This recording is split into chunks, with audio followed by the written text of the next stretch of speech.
scripture reading is from 1 Corinthians 13, 1 through 13. If I speak in the tongues of men and of angels but have not love, I am a noisy gong or a clanging cymbal. And if I have prophetic powers and understand all mysteries and all knowledge, and if I have all faith so as to move mountains, but have not love, I am nothing. If I give away all I have, and if I deliver up my body to be burned, but have not love, I gain nothing. Love is patient and kind. Love does not envy or boast. It is not arrogant or rude.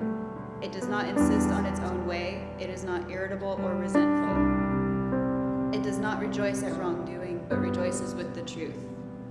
Love bears all things, believes all things, hopes all things, endures all things. Love never ends. As for prophecies, they will pass away. As for tongues, they will cease. As for knowledge, it will pass away. For we know in part, and we prophesy in part. But when the perfect comes, the partial will pass away. When I was a child, I spoke like a child. I thought like a child. I reasoned like a child. When I became a man, I gave up childish ways. For now we see in a mirror dimly, but then face to face. Now I know in part, then I shall know fully, even as I have been fully known. So now faith, hope, and love abide. These three, but the greatest of these is love. Thank you, guys. Go ahead and have a seat. Well, good morning. It's good to be with you guys. I don't know about you, but I feel like it's almost noon. So it's always a little bit interesting doing this together as a culture where we pretend that we get an extra hour, and hopefully you spend it wisely. Let me tell you a couple things real quick before we jump into where we will be this morning and continue talking about 1 Corinthians 13. The first is this: if you have not yet used that extra hour and you're looking, how could I use this extra hour that I have magically gained over the evening? Today we actually have Discovery Part 1. And so if you're new to Grace, if you're wondering how we think, what our story is, where we came from, if you've wondered why do we do this, why do we think that way, if that's new to you, if you want to have that conversation in a low-key, no-pressure environment, that happens in Discovery.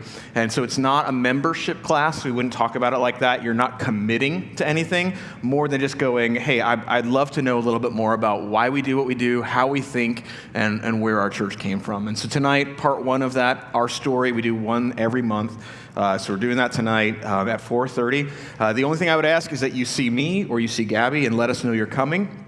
That really helps us be able to prepare for childcare and for snacks and stuff like that. So 4:30 usually wraps up around 6:30 and gets you back home. So I'd love to see you there tonight if you're interested in doing that.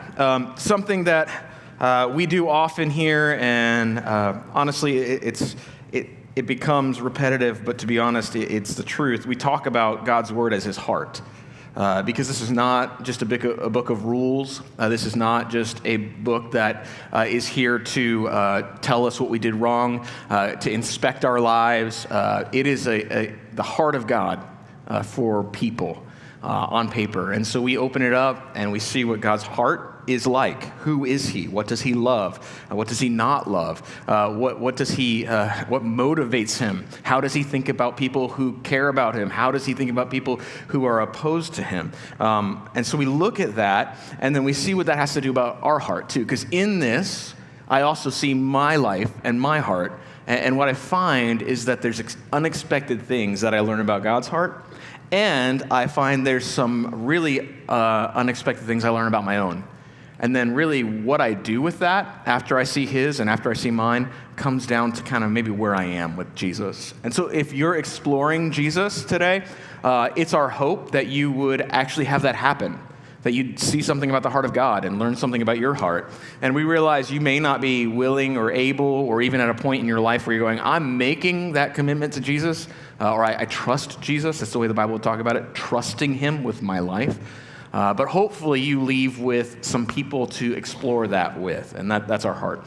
If you are a follower of Jesus, again, the Bible's not just for people out there, and the good news of Jesus is not just for the world, it is for us every day. And so hopefully you're as challenged by what you find out about God and about yourself too. And so we've been doing that through the course of a few weeks in a series that's just entitled Love Is. Love is almost like fill in the blank. And we all learn something about love from our life, whether that be our parents' lack or lavish love, or whether that be our society and what it tells us. Our culture actually is pretty great with love. I mean, like, it's fine to talk about. It's fun to think about. It's the stuff of movies. It's the stuff of music. It's the stuff of almost everything that we aspire to and hope for, and yet it is the thing that is most often missing. And so we've just been going, if it's something that's so important to our culture and to people, regardless of how you grew up, whether you had it or didn't have it, whether you're looking for it, whether you found it, if we hold it up and say, that's it, love is it, why collectively and individually is it so lacking? And we've said that's lacking from our politics, right? Yeah. It's lacking from not only our families at times, it's probably from our relationships. There's times where it's also lacking in our churches. And so we're looking at a section of Scripture in which a church really, really lacked love. And I think some of the tension for us as Americans and as English speakers is that it can be confusing, because we often only have one word for love. And along with that, we kind of just have one idea of it.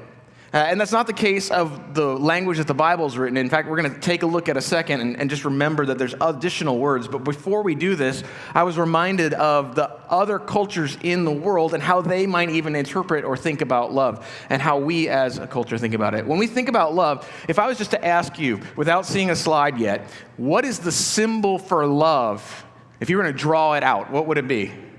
A heart, right? It's a heart. It's this right here. Great. Did you know that this has only been the symbol for love since about 1250? Not the time, but the year, right?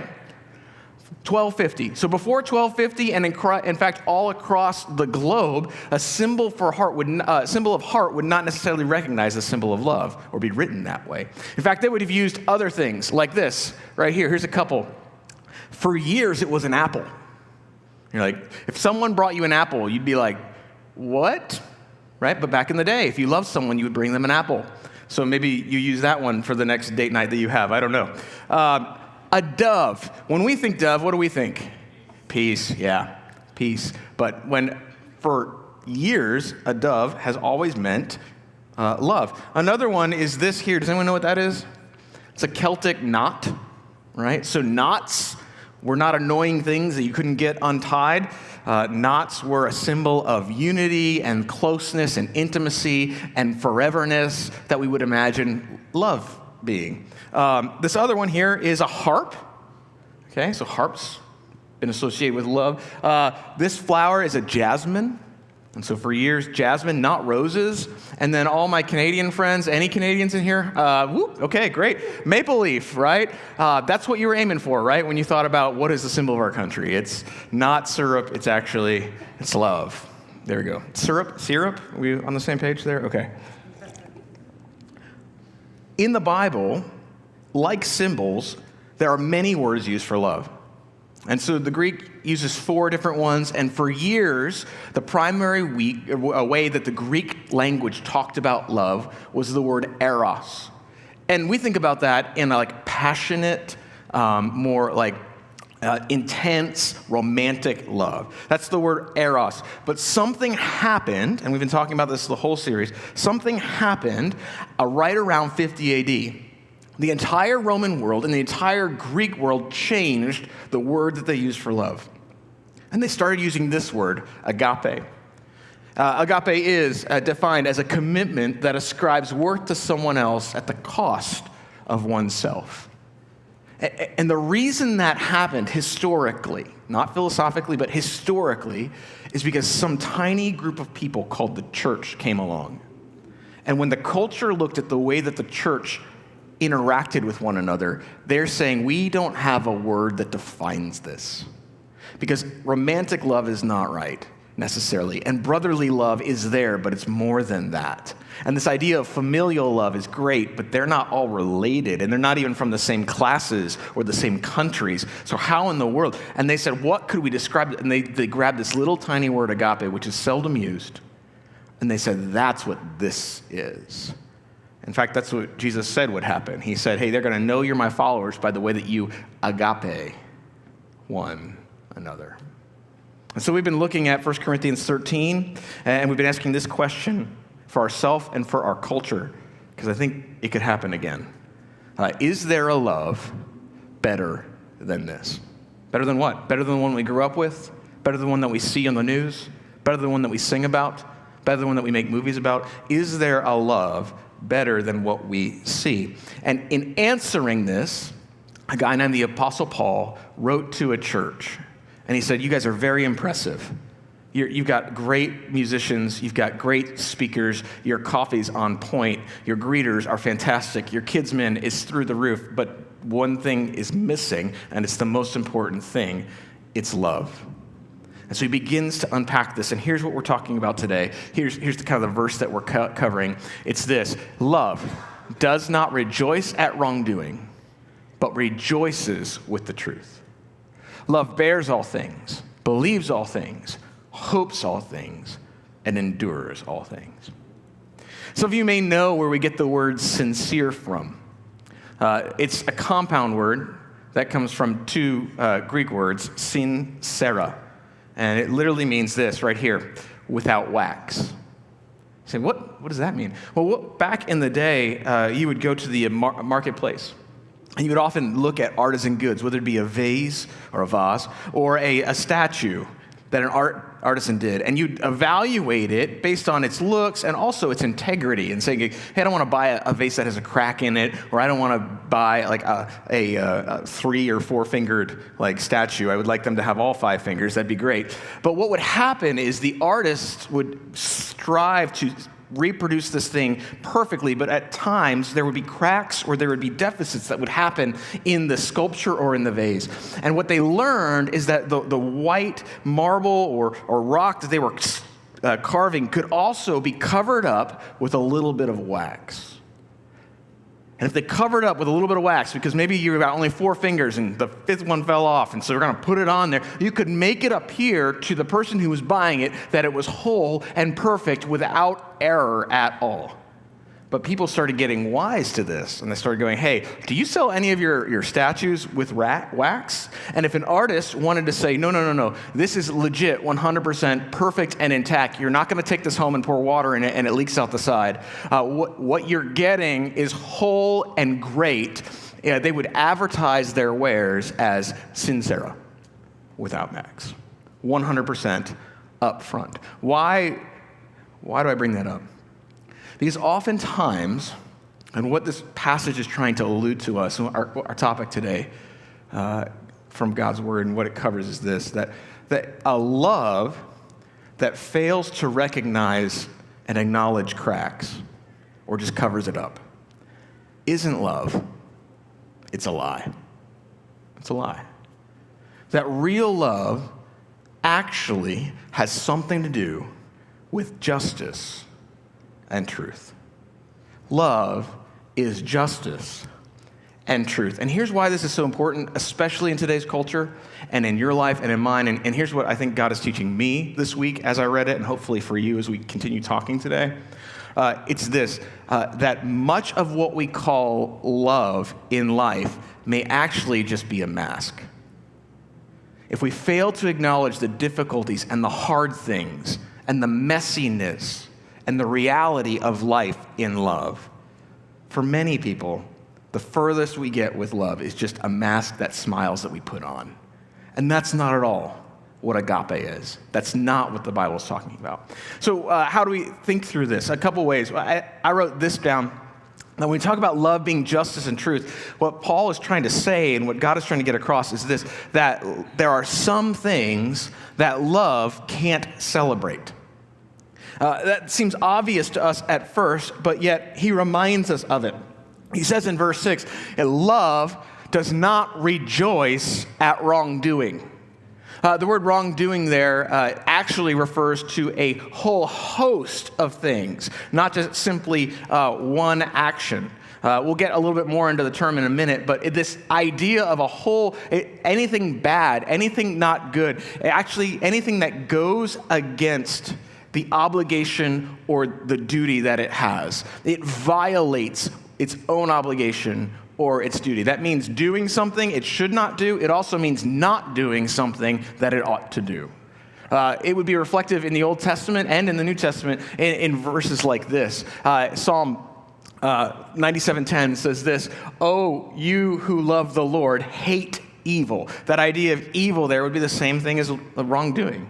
It's like if you love the Lord, then you'd be opposed to anything that tears that down or is opposed to that. And then over in Romans chapter 12, verse 9, you see that kind of echoed again in the New Testament. Let love be sincere. There's that word, right? Without wax. Abhor what is evil. Hold fast to what is good. So what does love do? Love pushes away things that are opposed to it, and it holds on to things that align with it. This word is actually a legal word. It's a legal word. And so when you actually look at how this plays out, I brought a graphic to kind of help us think through this. When you think about how this word wrongdoing plays out, oftentimes it would be used in the Bible to encapsulate our relationship with God. And so that word that's often used, this word wrongdoing, can be translated iniquity. I know that might be an odd word for us, or maybe an antiquated word, but it's really anything that would violate God's relationship with us. So you talk about that as iniquity. But it also talks about the legal responsibility that we have to one another. And this word is often translated in our one another relationship as injustice. And just in case you think that this is a New Testament idea and not an Old Testament, love for God and love for others, or law for God and law for others, come both from two Old Testament books, the book of Deuteronomy and the book of Leviticus.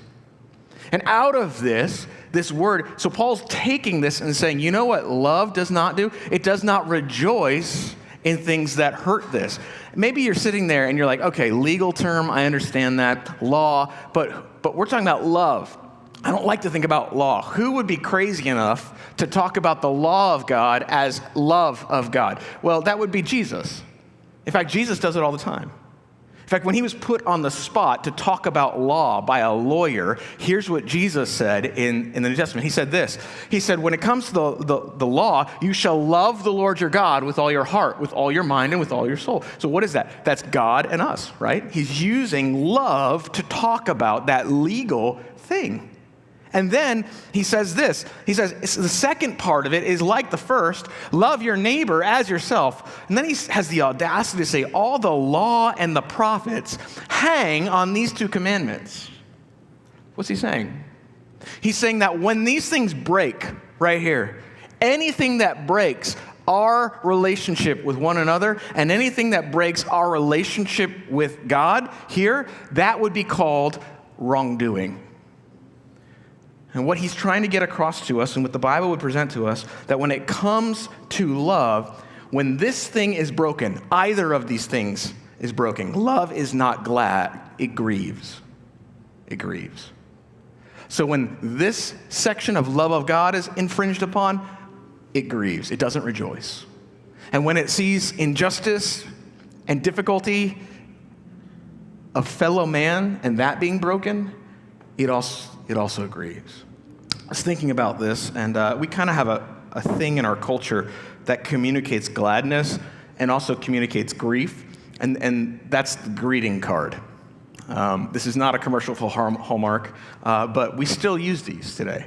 And so oftentimes, because of occasions in people's lives, we might want to rejoice with them. And when we do, right, to rejoice with them, we send them a congratulations card. And when difficulty occurs in their life or something's broken, we often might come to them and say, I don't want to rejoice with you. I don't want to be glad with you. I want to grieve with you.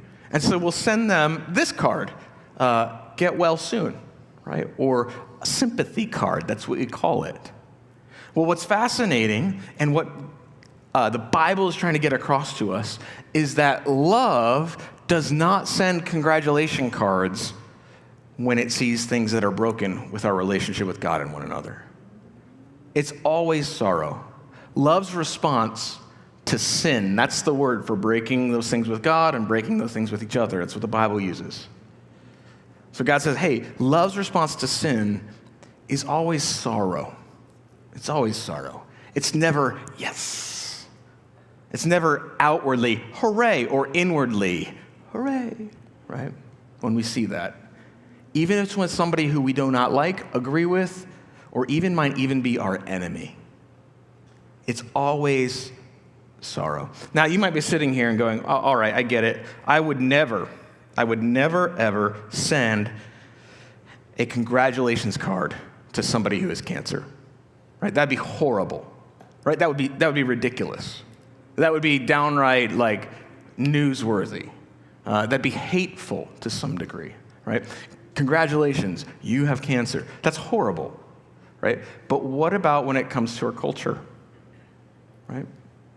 What do we look at in our world and see as entertainment? Things that God literally died for, and we go, that's awesome, right? What are we doing? We're sending congrats cards, right? What about social media? I don't know if you've ever, it's easy to pick on, right? So I'm just going to do it. But we all would agree with it, right? We're all looking at social media. If you look at social media, most of it is disaster, misfortune, comparison, right? Did you see? A lot of our entertainment is watching the downfall of somebody else and delighting in that. Not only do we do this with our culture, but man, what about when it happens to our community? Do we send congrats cards with our heart or our head or our mouth to those in our community who encounter misfortune, who are ostracized? Right? Would we look at somebody else, maybe those who we disagree with, and if misfortune happens to their house or their whole household, do we outwardly go, oh man, I'm sorry, but inwardly go, that's right, they kind of deserve it? Right? You see, whether it's outwardly or inwardly, we all tend to do this. Talking about this idea of love and justice, Cornel West put it this way, and I think he's correct. Justice is what love looks like in public. That they're actually might be looking at somebody even though we may not agree with them, and yet at the same time, when we see wrongdoing occur to them or them being the victims of that, we would actually go, I sorrow at that. I don't agree with you, but I will grieve with you or for you. Because when it comes to sin and anything being broken, love doesn't rejoice at it. Doesn't rejoice at it. Not only with our community, but what about church? Oh man. This is where it starts to get real. Not that it hasn't already. But do I rejoice when I see wrongdoing in others inside our church or other churches or the people of God? Writing about this to the Corinthian church, the church just a few chapters earlier, Paul talks about something ridiculous. He says this, it is actually reported that there is sexual immorality among you and of a kind that is not tolerated even among the pagans. In other words, everybody else. Which, by the way, there was a lot that was tolerated. A lot, right? A lot. And he's going, you guys, they wouldn't even like that. That means the people who do not follow God would look at you and go, that's horrible. And on that, he goes, by the way, a man has his father's wife. Figure that one out. And you are arrogant. They're going, it's a badge of honor. Look at how gracious we are and open we are. And look at this. And he goes, ought you not rather to mourn? What's he getting at? He's saying love does not rejoice in wrongdoing. It grieves. It grieves with it. You know, sometimes, just to be honest, it's not that severe or outward. Oftentimes in the church, you know what it is? It's gossip. It's, hey, did you know what I heard? I heard this, and this is not really going well for them. And not like a, hey, would you pray for them kind of way. Like that's the Christian way of gossiping. I have a prayer, man, you need to pray for that family. Did you hear what happened? Like then we never pray, we just talk about it, right? It's literally going like, hey, am I gleeful in bringing the news of another person's downfall? Am I rejoicing in the gossip of the moment? Listen, love does not celebrate that which could kill or kills what it cares about. Let me say that again. Love does not celebrate that which kills what it cares about. When it comes to sin, it always separates and it always destroys. And so as people who love, Paul's looking at the church and he's looking at the Corinthians and going, guys, There are things in your life that you should run toward and things that you should like grieve over together and sorrow over together rather than be glad about it. Now, maybe you're sitting here and you're going, I don't know, man. That sounds like love draws a lot of lines. I don't believe that love in and of itself doesn't draw lines. That's where I'm at. We don't draw lines. And I would say, actually, I tend to agree. In fact, the problem with our love is not that we don't draw lines, but it's actually that we tend to draw lines in the wrong places. Well, what do you mean? Well, think about it. If you think about that idea of the law of God and the love of God, oftentimes we draw a line between that. Right? Isn't that where this gets difficult? Because we're going, well, I know God said this, but also God is loving, so how in the world, which one do I have to pick? And Jesus goes, no, it's not, it's both.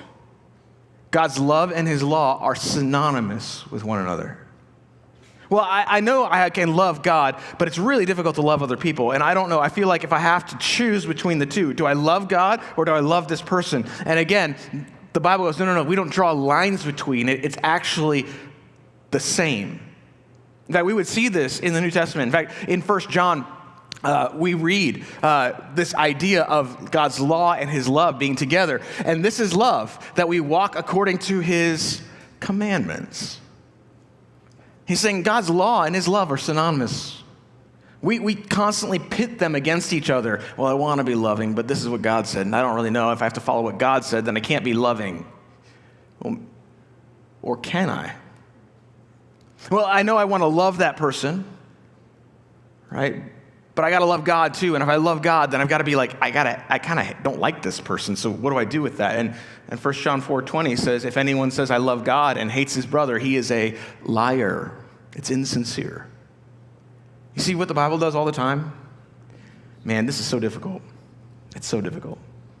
It takes the life that I constantly draw lines between when it comes to love and another person and all those dilemmas that I have. And 9 times out of 10, that's what I want to talk about. Hey, I need your advice because I don't know whether to love God or love this person, right? We do that with one another all the time. Hey, I don't know, man. I want to follow God's law, but I also need to be loving. So that's what we talk about. And it goes, no. The type of love that is agape holds both together. It's broad. It's robust. Talking about this, C.S. Lewis writes in Mere Christianity something very interesting. He's trying to figure out how to hold all this together in one thing. He says, I used to think it a silly, straw-spitting distinction. How could you hate what a man did and not hate the man? But years later, it occurred to me that there was one man to whom I had been doing it my whole life, namely myself. However much I might dislike my own cowardice or conceit or greed, I went on loving myself. There had never been the slightest difficulty about it. What's he saying? He's saying, well, when it comes to loving someone and yet trying to like discern some of the difficulty in what they do, he's like, I've just been doing that with me. There's this idea behind agape that holds all of it together. Listen, if we talked about a love that celebrated everyone and everything, because I think it's often the way we think about love. Love just celebrates everyone, it celebrates everything. That is too narrow-minded when it comes to love. That type of love has no room for sorrow, grief, or pain. It's not a robust love. A robust love looks at somebody in the midst of difficulty and goes, I will weep with you while you weep. I may not agree with you, but I will weep with you. And yeah, your life and what you're doing right now actually causes me pain, and I'm sad for you. I'm sad about the consequences. We can talk honestly about them. You see, that is a wide love, a robust love, which is why Paul continues and says, hey, love, justice, and truth. There's some things that love can't celebrate, but by the way, there's one thing that it seeks to elevate. Love always seeks to elevate the truth. He says this, it does not rejoice in wrongdoing, but rejoices with the truth. By the way, not its truth, not your truth, not my truth. What does he say? The truth. The truth. Well, what does he have in mind? Well, I think he has in mind what Jesus talks about. Because Jesus said, hey, I'm the way, the truth, and the life. And John 8, he actually says this, you will know the truth. And when you know the truth will actually set you free. That's not how we think about truth, is it? We often think about truth as a set of handcuffs. And he's like, no. It's actually here to free you to live Love loves truth. Every time you look in Scripture and find it, love always has a companion next to it. It's always hanging out with truth. That makes things a little bit harder. In fact, talking about truth, Tara Reid, in a Maxim magazine article, says this: is it ever okay to lie? Here's what she says. Yes. It's like, I know I'm lying, but it's just going to make my life so much easier, right? Now, why this is important is because she was asked this 2 days before she took the stand in a grand jury. And it was published. So she's going on to defend a friend of hers who was under a grand jury investigation. Maxim magazine said, hey, you've got that thing coming up. Is that going to be difficult? And she goes, oh, yeah. And they're like, is it ever okay to lie? And she's like, yeah, 100%, right? 2 days later, her friend's like, why are you doing this, right? It makes it easier when we lie. Listen, oftentimes we think the same thing for love. Man, it's just so much easier to love people if you're just willing to endure a little bit of lying, right? Oh man, if I could just bend it a little bit, it would make things so much simpler. Love does not pretend. It doesn't avoid the truth. It doesn't ignore it. Well, are you telling me that love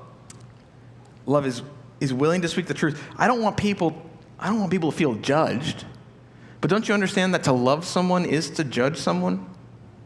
Really? Like, yeah. Like you consciously think through who that person is. I'm not saying, now we would say there's ways that you should not judge them by their looks only, right?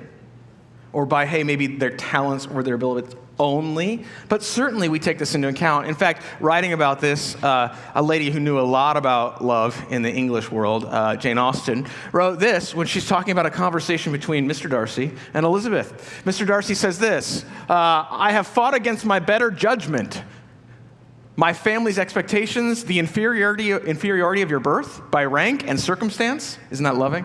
All these things I'm willing to put aside and ask you to end my agony. Elizabeth, I think, rightfully responds, I don't understand. And then he plainly says this, I love you. Now, if you know the story, Elizabeth rejects this love. Do you know why she rejects this love? Well, one, it's offensive, right? Two, it's kind of a slight. But three, here's what he's saying. He's saying, if I was to judge you rightly, I have all these reasons why I shouldn't love you. But here's what I'm going to do. I'm going to pretend they don't exist. I'm going to ignore those, and I'm going to love you anyway. And she's like, I'm not interested in that. She actually looks at him and comes back and is more or less like, I'm interested in a love that takes all those things into account and doesn't ignore them, but is willing to work through them and come towards me with them anyways. And to be honest, that's the truth for you and me too. Most of us want a love that knows our faults and yes, loves us anyways, not because it's willing to ignore it or pretend they don't exist, but through them and in spite of them and willing to work with them and embrace them and navigate them, we say, well, you love me. Right? That's why we say for better or worse, richer or poorer, in sickness and health, till death do us part. Because we're going, I want to love you in spite of all that I see that is true about you, even though it may be difficult to navigate. Love is glad when truth is there. Why? Because it's an opportunity to grow. It's always an opportunity to grow. I didn't bring this quote with me, but a guy named Warren Wiersbe famously said this, and maybe you've heard this, that love without truth is hypocrisy, and truth without love is brutality. Right? The Bible actually reflects that in Ephesians 4:15. In fact, he gets that from this verse. It says, rather, speaking the truth in love, we are to grow up in every way into him who is the head, into Christ. In other words, in order to grow up, in order to follow and become more like Christ, we have to be committed to love and truth together. And that's where the rub is, isn't it? Because that's very, very hard to do. And so I didn't bring this along, but if you're taking notes, there's probably two ways this impacts itself in our lives. The first is this, that love is going to shape how I speak truth. I'm going to let love shape how I speak truth. And so for some of us, man, we believe the Bible. We believe there's things in the Bible that God has said that reflect his heart that we need to not compromise. But maybe in our efforts to not compromise, we also are not kind. And because of our commitment to not compromise, we have this overwhelming commitment to being unkind, right? And we're just a jerk. And we go, well, that's because they don't like the truth. It could be that you're just a jerk. Right? That happens. I don't like what I'm saying. Okay, well, they may not like what you're saying, but they don't have to be dealt with in that way. Speaking the truth in love may mean being willing to have a conversation with someone that no one else is having with them. Gently and clearly and kindly. But it also may mean not having a conversation that everyone else is having about them. And so I'm with them, I know what's going on, all these things, and maybe, in this instance, I'm not going to bring that up. Why? Because I want to be loving in how I speak the truth to them. Just practically speaking, and this might get me in a little bit of trouble, but I hope you understand what I'm saying here, and I want to be clear about it. It may mean not getting stuck on surface level sin with people. That doesn't mean that you're condoning it. That doesn't mean that you're celebrating it. It just means that if I wanted to get rid of all the dandelions in my yard, I might go outside and snip off all the tops of all the puffy little balls and think I'm doing a great job. But what happened? I just made it worse. What am I trying to get at? I need to get at the root. And so, for example, if you're hanging out with someone who cusses all the time, and their mouth is just like a toilet, okay? Maybe you might want to say something, but maybe there's something behind that. And so if at times it may mean I'm going to endure a few harsh words from them or around them, and I might actually try to figure out how to put a question that gets beyond that, okay? I know we could talk about that forever, and if you want to talk about it, I'd be glad to talk about you more, but maybe we're looking to gently speak the truth in effective ways in people's lives. Conversely, I wrote this down. Sometimes I would just ask this, what is the most helpful thing I could say? In light of the truth, and in light of who they are, what is the most helpful thing that I can say? Second thing, not only would love shape how we speak truth, but this is even harder, truth is going to shape how I show love. Right? That's the hard one. What's true about you and true about a relationship and true about what level of trust we have with one another oftentimes shapes how I show you love. And so the Bible would never say, hey, all you need to do is love people in a nice, gentle, kind of soft sort of way. The love the Bible talks about is robust, and it does love truth, and it can't go along with lies. And so sometimes that might mean a loving boundary needs to be set. I'm saying, hey, for that thing to happen, I would need this, right? Well, for that to happen, I would need this from you. Well, for us to be able to do that and continue able to do that, here's what I would need. I would need you to understand this. And I would need you to behave this way, or I would need you to act this way because I love you. And I need something to change in our relationship, or I won't go along with that. It gets really, really messy. And I realize that we're not tying a neat bow on this for us today. You're probably sitting here, and honestly, if the Bible's doing what I think it's doing in your heart, because it does in my heart all week when I'm reading it, it's probably bringing up people and circumstances and honestly a lot of questions. And you're going, well, what does that look like in light of this truth or in light of this love? Or how do I navigate it with this person? What about my neighbor or my mom or my friend or my kid or my son or my daughter? What do I do? How does that work?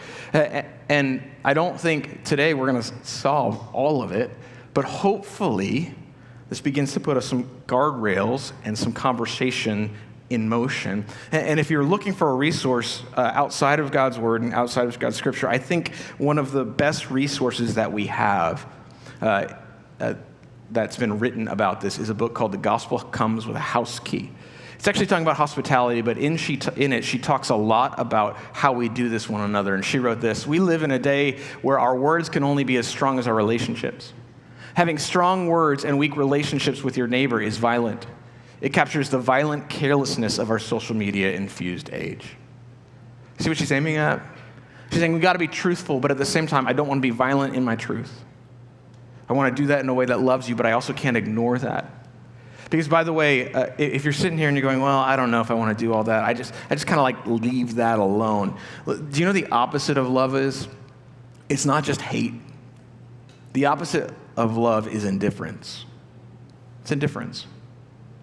Because if I see something in your life that could kill a part of your life, and that may be your life, but it might kill your marriage, or it might kill your health, or it might kill your emotional well-being, or it might kill your financial, if I see that in my son and I'm indifferent to it, I'm ignoring it, I just don't care, what am I communicating? I'm communicating that I don't care about you.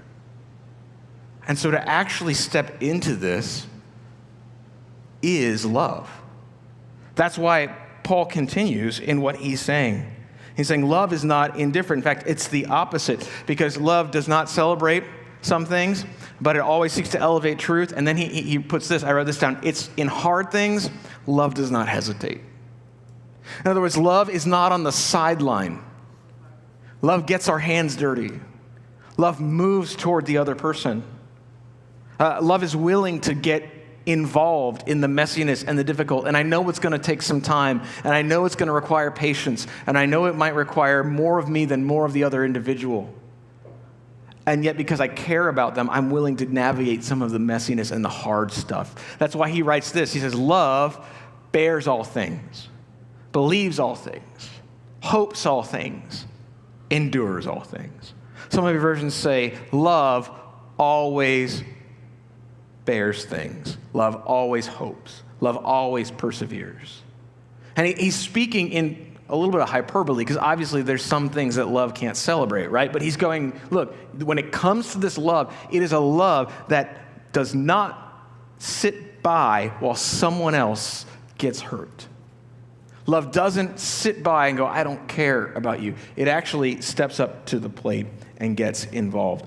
It's not a spectator.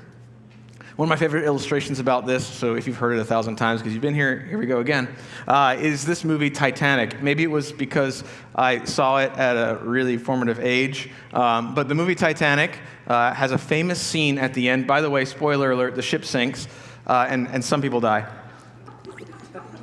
including Leonardo DiCaprio.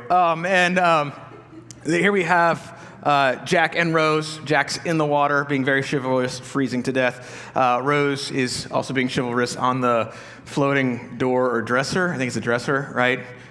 Door. Okay, she's floating there, and for some reason, there's not enough room, even though there is enough room, but whatever. There's not enough room, and they're hanging on, and he goes, promise me you won't. Does anyone know this? Promise me you won't what?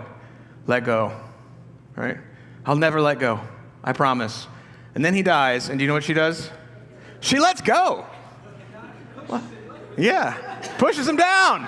Thank you very much. You're like, I've been in that relationship before, right? But anyway, right? Like, hey, I love you. I'll never let go. And I'm like, oh man, that is just a metaphor for our love. As humans, all our love, the best of our love, just lets go, right? Especially when there's a corpse on the other side. Right? Can I just, right? You see, we endure some things, right? We preserve and persevere through some things. We hope in some things. And we have care in some things. When it comes to our love is less like a lighthouse and more like a sandcastle. And it's just the size of the wave that determines how long it lasts. And yet, what Paul seems to be saying is that the love that navigates justice and truth, that type of love with one another, it's a love that lasts. It's a love that stays. It's a love that keeps going. It's a love that says, I will let go of wrong, but not let go of you. Man, we get that backwards. We hold on to wrong and we let go of people. It's a love that says, when it says hopes all things, right? What it's saying is that, hey, I'm not going to accept your failure as final. And if you weren't here last week, I kind of just feel like I have to say this again because of the culture in which we live. He's not talking about bearing and enduring physical and emotional abuse in a place that would, threaten your safety. You can love someone and still be separated from them, okay? Just got to tell you that. This is not someone looking at, Paul's not going, stay in an abusive relationship. He's talking to people in which there is still safety and security and going, hey, I know there's issues, but love moves toward the other. Oftentimes, for me, it really comes down to how quick I can cover someone else's faults when they fail. Like, if it's my kid and I'm like, oh, well, he was tired, or, I come up with 100 reasons. But if it's someone I don't like, right, it's like, oh, I can't believe they knew, and I just keep going. And yet there's a love that seems to look at the other person and think the best of the person and go, I'm going to trust that our relationship is strong enough to navigate the truth of this and the love together as one. And they may look at you and go, hey, I don't like that you're saying this. And you're like, I know. I don't like that I have to say this. But I think our relationship's strong enough to endure it. By the way, if you're ever on the receiving end of that, know it's just as difficult for what you're hearing for the other person to say it to you, right? In all of this, love is willing to step in. Peter writes in 1 Peter 4:8, he says this, above all, he's talking to a church, above all,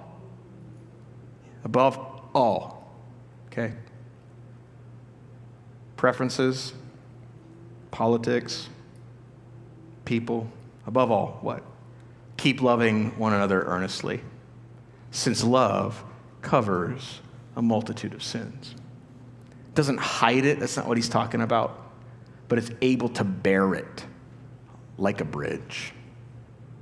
The story is told about a young woman who was engaged to a soldier during the time that Oliver Cromwell was over England. And that soldier actually had dereliction of duty to a point where someone was harmed and actually killed. And so as the law dictated in that time, that soldier was going to be put to death.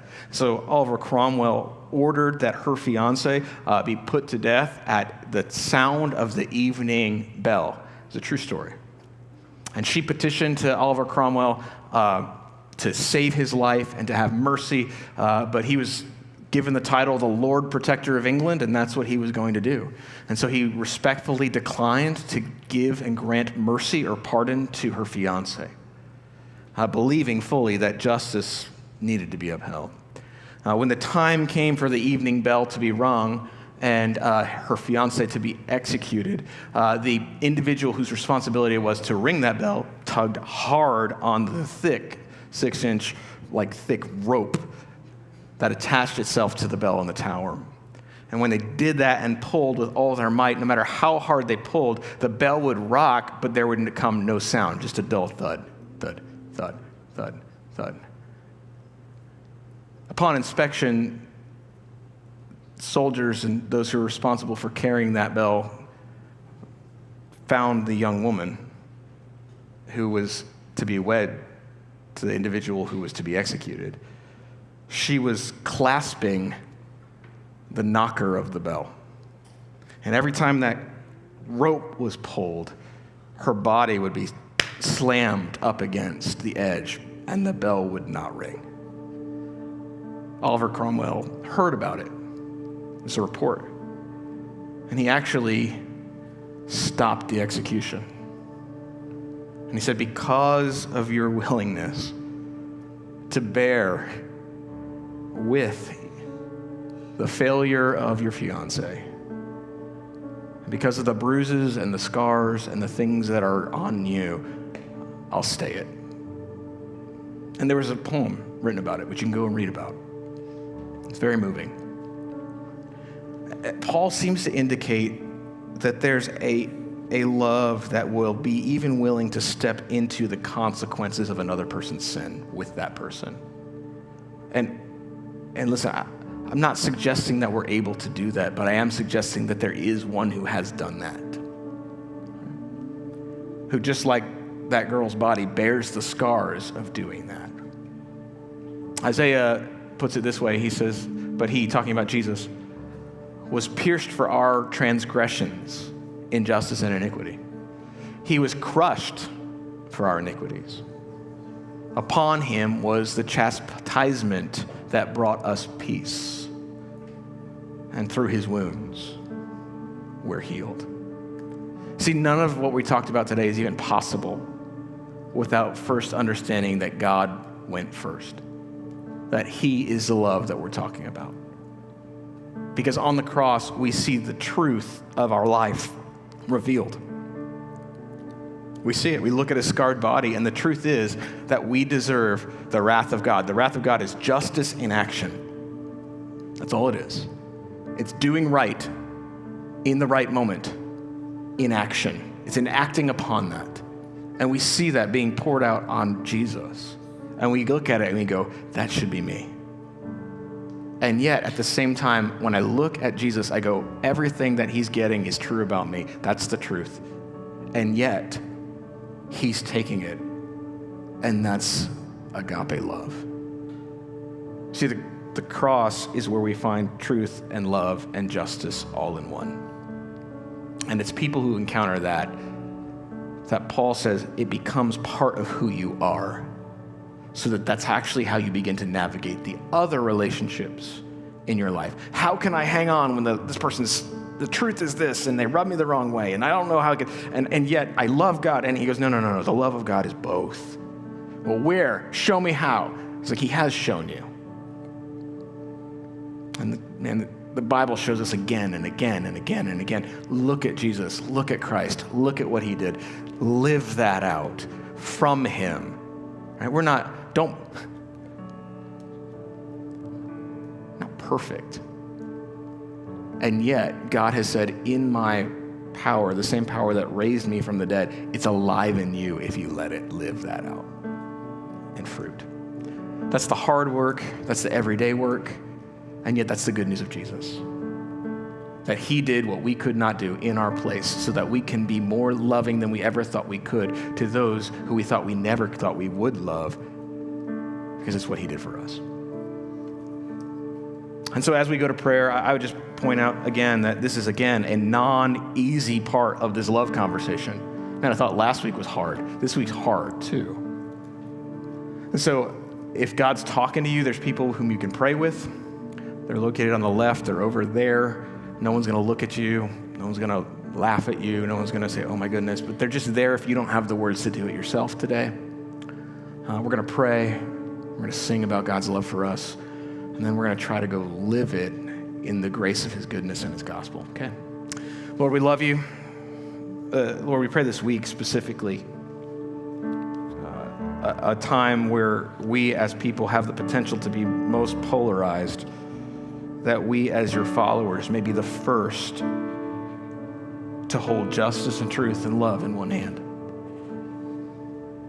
God, I pray that as we navigate relationships and as even we talk about this today, there are those whom in reading these words read names and individuals and circumstances.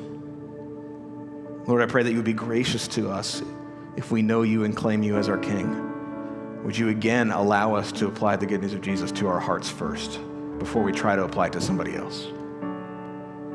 Lord, would you heal us as only you can? Would you push us as only you can? And may we be a people in a church that takes you at your word when it comes to the thing that shows that we're your followers in our love for each other. May begin with us first, Lord, before we try to prescribe it to others. We love you and thank you for loving us. In your name we pray.